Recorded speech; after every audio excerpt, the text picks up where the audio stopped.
Bonjour à tous et bienvenue, c'est le JT des courses sur Via Occitanie en point d'orgue. À la une de l'actualité, le prix du Jockey Club, c'était dimanche sur l'hippodrome de Chantilly, qui a vu la victoire d'un poulain entraîné par un homme du Sud-Ouest, Jean-Claude Rouget. Voici le sommaire. À la une de l'actualité, bien sûr, le prix du Jockey Club, c'était dimanche dernier sur l'hippodrome de Chantilly. Victoire d'un homme du Sud-Ouest, Jean-Claude Rouget. Il s'impose pour la 5e fois dans le derby français avec un représentant de l'Agacan. L'Agacan, justement, c'est l'un des plus grands propriétaires au monde. Il a de nombreux chevaux entraînés dans le Sud-Ouest. 100 ans de passion, c'est le point histoire que nous vous proposons dans ce journal. La semaine prochaine, ce sont les 3 jours de la test, avec en point d'orgue le Quintet, le point avec Céline Beaubachet de toutes les animations qui vous attendent. Rencontre avec Cédric Terry, auteur d'un coup de 4 ce lundi sur l'hippodrome de Montauban. Il a notamment remporté le Grand Prix. Et puis l'agenda est également au menu de votre journal des courses. Bonjour et bienvenue.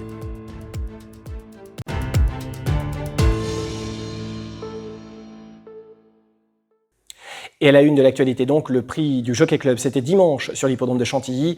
Victoire de Vadeni portant la casaque de l'Agacan, entraîné par Jean-Claude Rouget, entraîneur basé à Pau, ayant également une antenne à Deauville. Reportage.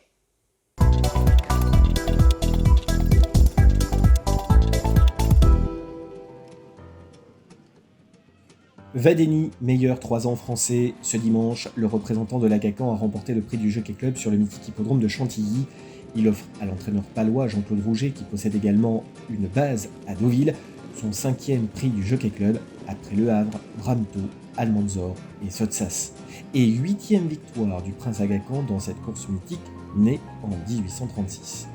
Et pour ajouter, 4e victoire pour le jockey belge Christophe Soumillon, en route pour une 11e cravache d'or.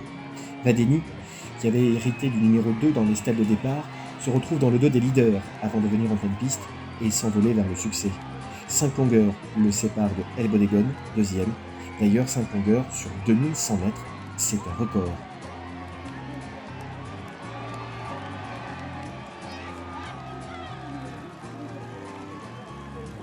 Alors maintenant, la question d'une participation au prix de l'Arc de Triomphe à l'automne se pose pleinement pour Vadeni, à moins que son entourage ne décide de se rendre outre-Manche à l'automne.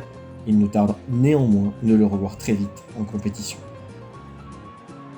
Ça fait 5 Jockey Club et celui-là, peut-être le plus facile, je sais pas. Ah ouais, le plus facile. On a toute la ligne droite, un but du petit lait.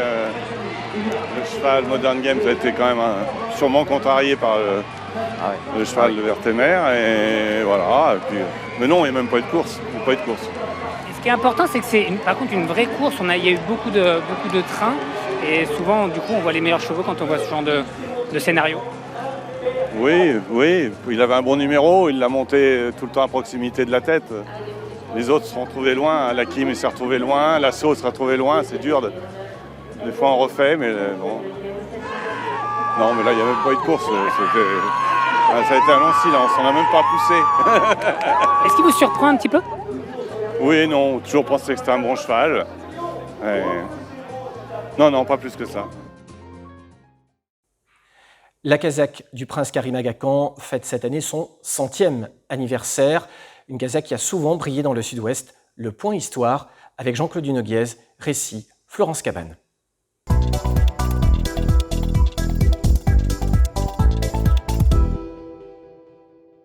C'est l'Agacan 3 qui, il y a 100 ans, a créé la célèbre écurie de course qui a connu très rapidement le succès avec, dès 1924, la victoire de Pot-au-Feu dans le prix du Jockey Club.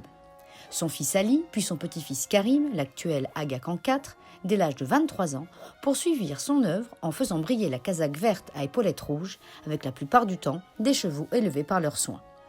Au palmarès de nos principales épreuves régionales, nous relevons 3 Grands Prix de Bordeaux, dont la 50e édition en 1972, remportée par Calidar, associé à Henri Samani. Le poulain était entraîné par François Maté. À Toulouse, en 81, Vanane, monté par Yves Saint-Martin, 15 fois cravache d'or, s'octroie le prix Max Sicard. Suivront 3 victoires dans le prix Caravelle grâce à Hérésione, Amalia et Minatlia, sous la selle de Christophe Soumillon, déjà lauréat en 2005 avec Starpix du prix Emery de Moléon. Le prix Fille de l'air, toujours à Toulouse, est remporté par Tabouche Khan en 1988 et Tania en 2015. En 2019, Le prix Occitanie, toujours couru à Toulouse-la-Sépierre, est remporté par l'Icala. Encore à Toulouse, 3 derbys du Languedoc tombent dans l'escarcelle du Prince, grâce à l'Aristan en 2010, l'Idari en 2012 et Sérine, tous 3 entraînés par Jean-Claude Rouget. À Bordeaux, outre les Grands Prix, le Grand Prix des Provinces 1997 avec Astarabad et le Derby du Midi 2012 de l'Idari, l'Agacan figure au palmarès des prix Daniel Guestier en 1979 avec Domikos, associé à Maurice Boulan, et en 2008 grâce à Whisperor.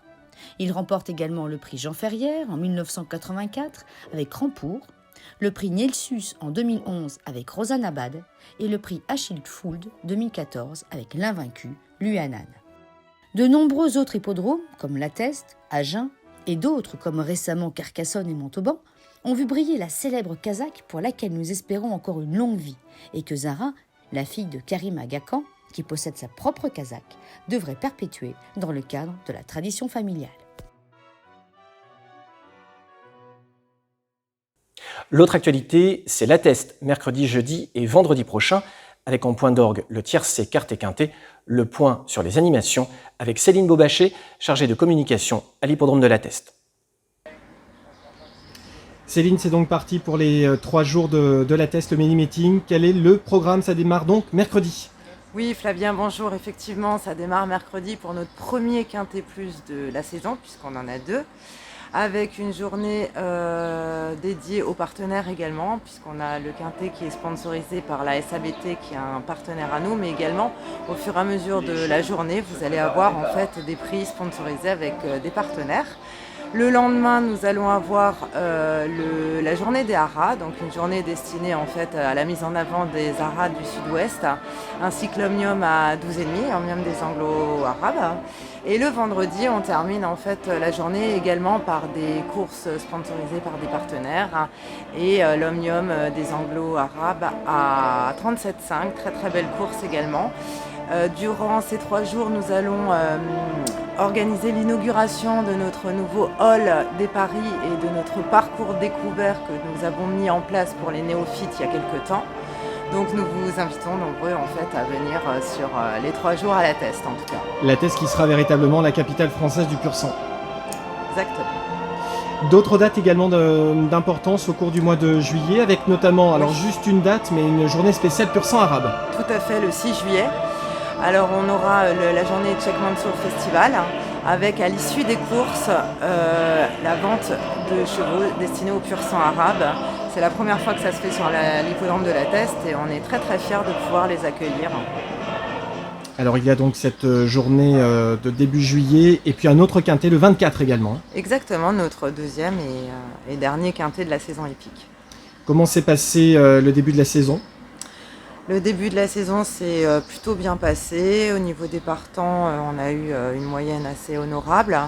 Après, au niveau du public, on attend effectivement plus de monde sur l'été, mais comme on est un hippodrome avec une activité saisonnière importante, on attend effectivement beaucoup de monde cet été.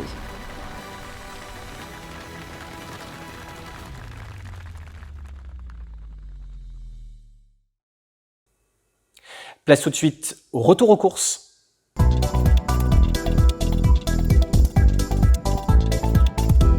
On commence ce retour aux courses avec Toulouse. Ce vendredi 3, 8 courses étaient au programme. Dans la deuxième, le prix du Touche, victoire d'Expresso Collonges qui s'impose de bout en bout sur ce steeple disputé sur 4200 mètres.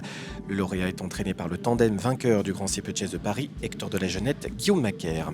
Troisième en 2020 du prix Montgomery à Auteuil. Ce cheval âgé de 8 ans désormais devance de 2 longueurs et demie son compagnon d'entraînement monté par Théo Dumouche. Après son succès dans la deuxième, Kylian Dubourg double la mise en enlevant la troisième course, le prix de Bouconne, une course de haie disputée sur 3500 mètres. Victoire acquise d'une tête sur Joshua Spirit qui venait d'intégrer les box à Royan d'Arnaud Chaillet-Chaillet. Dans la cinquième, nouveau succès pour l'élevage corrézien de la famille Crouzillac. Sous la selle de Clément Cadel, Jade de la Bruni remporte d'une courte tête le Critérium des Jeunes dans la catégorie anglo-arabe 3 ans. Jade de la Bruni est entraînée à Pau par David Morisson. Elle remporte sa deuxième victoire en 4 sorties. On prend la direction de Montauban où il y avait foule en ce week-end de Pentecôte, dimanche et lundi. On commence par dimanche dans la deuxième victoire de Valdeny, un poulain du Prince Agacan qui remporte sa première victoire en 10 sorties sous la selle d'Hugo Moisan. Gringold et Mathias Lauron sont deuxième à 8 longueurs du lauréat. Dans la troisième, toujours en plat, victoire d'Alice Dream sous la selle d'Antoine Verlet. Première victoire en 2 sorties pour cette pouliche de 3 ans anglo-arabe de grande qualité manifestement, entraînée à Mont-de-Marsan par Xavier Thomas de Méholt. La pouliche a été élevée par l'élevage de la Palisse, animée par Nadine et Marc Mainviel, dans le village d'Oriebat, dans les Hautes-Pyrénées. Dans la 6e au trot, cette fois, succès de Yosis Duhem, un 4 ans entraîné à Beaumont-de-Lomagne par Jérôme Chavat. Yosis Duhem est une fille du champion Royal Dream, vainqueur d'un prix d'Amérique. Deuxième succès en 12 sorties pour cette pouliche. Dans la 7e, le Grand Prix Baron d'Ardeuil AOC Buzet, fin de course tonitruante de Fangio Kobo qui boucle le parcours des 2400 mètres montalbanais sur le pied de 1,15-3. Gaïa des Roseaux se classe 2e devant Damour Giel et Matteo Gergouille qui se classe 3e. Direction Issy-Jacques pour la seule journée de l'année, l'hippodrome a fait ses combles et plus de 30 000 € ont été joués au Paris Mutuel, un record. Dans la première victoire de Jalba du Vivier, une pouliche de 3 ans entraînée par Patrick Théry et associée à Antoine de Vaugirard qui remporte 3 courses au cours de l'après-midi. Il s'impose également dans le Grand Prix de la communauté de communes avec Élixir du Bocage. Antoine de Vaugirard a décroché ainsi ses 36e, 37e et 38e succès de sa jeune carrière au cours de l'après-midi. On file à Royan où cette course se disputait ce dimanche 5 dans la première victoire d'Eradrail, une jument que l'on vous conseillait de suivre il y a quelques semaines dans ce journal. Entraînée et drivée par le local Éric Audebert, Eradrail n'avait plus gagné depuis octobre 2021. Elle remporte ici sa 3e victoire en 29 apparitions en compétition. Elle devance In Love with Chenu et Idéfix Braise, toujours aussi régulière. À Royan, toujours dans la 3e, le Grand Prix de la Ville d'Étole voit le succès d'Erodo Bello qui remporte sa 3e victoire en 2022. En à peine plus d'un mois, son entraîneur Christophe Feit a triomphé à 7 reprises. Sa plus belle victoire étant sans doute l'étape du Trophée Vert disputée à Eauze le 15 mai dernier. À Châtelaillon-Plage, ce lundi 6, cette course était au programme sur l'une des pistes les plus sélectives du sud-ouest, considérée comme un tremplin pour Vincennes. Chez les 3 ans, victoire de Jasmin du Lupin, entraîné par Jean-Paul Marmion. Le poulain ouvre son palmarès pour sa 3e sortie publique. Jasmin du Lupin, un nom à retenir pour vos prochains jeux. Jock de Chenu se classe 2e. Dans la 5e, Grand Prix du jour, victoire de Amour As, entraîné par Jean-Michel Bazir et drivé par son fils Nicolas, le driver vainqueur du dernier prix d'Amérique. Amour As est un fils de l'immense champion italien Varenne. Réduction kilométrique du gagnant, 1,13,7 sur 2625 mètres. Voilà un cheval que vous pouvez suivre tout l'été. À Miramont de Guyenne, 9 courses étaient au menu ce lundi de Pentecôte dans la 4e victoire d'Italie Soyer, entraînée par Samuel Zamparo. 2e victoire en 3 sorties seulement pour cette chic pouliche de 4 ans en gros retard de gain. Elle n'a débuté que le 1er mai dernier. Italie Soyer sera à suivre tout l'été dans les petites catégories sur piste en herbe. Vous pouvez la suivre en confiance. Ce mardi 7, il y avait course également sur l'hippodrome de Toulouse, dans le prix Toulouse Métropole, victoire du petit champion de Jean-Louis Claude d'Ersoir, Cache du Rib. Ce dernier reste invaincu sur la piste toulousaine en 2 sorties. Fakir mérité, le meilleur cheval de Haute-Garonne, entraîné à Fronton par Franck Marty, se classe 2e. Il prépare le quintet toulousain du 22 juin prochain. Au cours de la réunion, Antoine de Vaugirard remporte le 39e succès de sa carrière, le jour même de ses 27 ans. Le Grand Prix de Montauban, édition 2022, couru ce lundi est l'apanage de Franceville dans la réduction kilométrique de 1,15,3. Franceville remporte sa 2e victoire en 2022. Elle devance Fox Papa Tango et Floréal. Elle offre également à Cédric Théry, qui dirige l'établissement de son père Patrick, situé à Créon d'Armagnac, sa 4e victoire de la journée. Il revient pour nous sur sa victoire avec Franceville dans le Grand Prix et nous parle plus largement de lui. J'ai fait le premier kilomètre devant, après Christophe est venu me forcer, je lui ai laissé passer, j'ai refait les derniers 500 tout seul comme une grande. Et elle fait vraiment bien, c'est vraiment une chouette jument sur ces pistes-là. C'est une jument vraiment sympa et qui est toujours à l'arrivée. Un mot sur la piste de Montauban et sur cet outil. On rappelle que vous êtes dans les Landes à Créon d'Armagnac. Comment vous définiriez la piste de Montauban ? C'est une piste assez spéciale, mais voilà, il faut des bons droitiers parce que c'est des tournants serrés. Après, autrement, on sait où on vient, mais le reste, autrement, il n'y a rien à dire. Non, c'est une piste assez bonne. On rappelle un petit peu votre parcours ici dans le sud-ouest. Vous êtes installé donc à Créon d'Armagnac ? Oui, voilà, l'antenne principale est à Sainte-Marie-du-Mont dans la Manche. Et on a une antenne depuis 7 ou 8 ans à Créon d'Armagnac dans les Landes, voilà. Avec Et combien de chevaux à l'entraînement? Il y a une 50, dans les Landes, il y en a une cinquantaine, 50-60. Et puis non, ça se passe très bien. On a confiance de pas mal de gens et ça se passe très bien, donc il faut continuer. Heureux d'être dans le sud-ouest depuis de nombreuses années maintenant? Bah oui, voilà, je fais les allers-retours entre le sud-ouest et la Normandie. Mais non, c'est une région qui est super sympa, les gens ils sont agréables. On est toujours bien accueillis, donc c'est vrai que de ce côté-là, c'est sympa. Place maintenant à l'actu en bref. En bref, à Saint-Cloud, victoire de Ribera chez les 2 ans. La pouliche entraînée à Pau par Simone Broggi remporte sa 3e victoire en 4 sorties publiques et monte plaisamment de catégorie. Nous vous l'avions présentée en avril dernier lors de sa première victoire à Tarbes. Elle fait d'ores et déjà partie des meilleurs 2 ans français. Elle était associée à Jean-Bernard Ekem. Ce mardi soir, il y avait course sur l'hippodrome de Toulouse. Richard Westerink a donné des nouvelles de son champion étonnant, récent vainqueur de l'Élite Lopette à Solvalla en Suède. Le cheval se repose chez Franck Leblanc. Il courra le 26 juin prochain dans le prix René Ballière à Vincennes s'il a suffisamment bien récupéré. Richard Westerink a néanmoins indiqué que son pensionnaire était en parfaite condition physique. Il nous tarde déjà de le revoir en compétition. Voici l'agenda de la semaine. On démarre le week-end à Toulouse, ce vendredi 10 avec une réunion au trot et en nocturne dès 18h30. Samedi 11, rendez-vous sur l'hippodrome de Tarbes avec une réunion au galop et en premium avec 7 courses plates, début des opérations 10h20.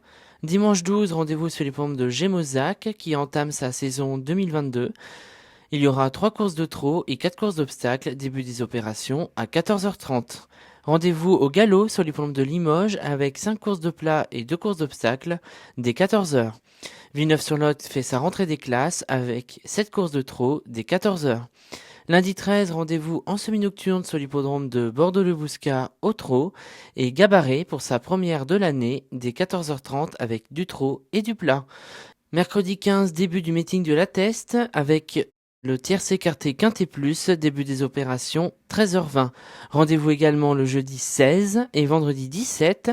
Jeudi, début des opérations 13h10 avec du plat et de l'obstacle.